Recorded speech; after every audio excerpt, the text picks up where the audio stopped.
Welcome to Sweet Life Beat Life. We hope this video helps. In this video, I will show how to change a PDF file name, easy method. Start by locating the PDF in your file manager, then select it once.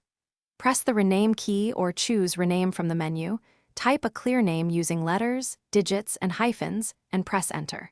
For multiple files, use batch rename tools or apply consistent naming like project client date to keep everything tidy and searchable.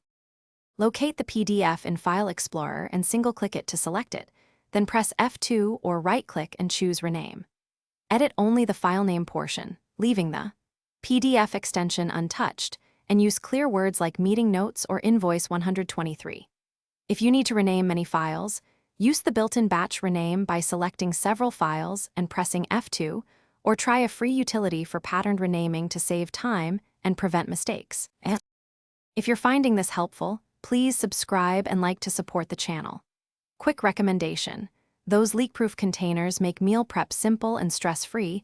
Just toss a labeled PDF export reminder in your bag and lunch stays tidy. They are great for busy days when organization matters, and they stack neatly next to your workspace. Check the description for the link and other deals. Now let's get back to the video. On Mac OS, open Finder and click the PDF once, then press Return to edit the name, keeping PDF at the end. On mobile, open the Files app on iPhone or iPad and long press the PDF to find Rename, or use your Android file manager similarly. Use concise, searchable names and include dates or client codes when needed. Syncing with cloud services will keep your new names consistent across devices automatically. Thanks for watching. Consider subscribing if we helped you.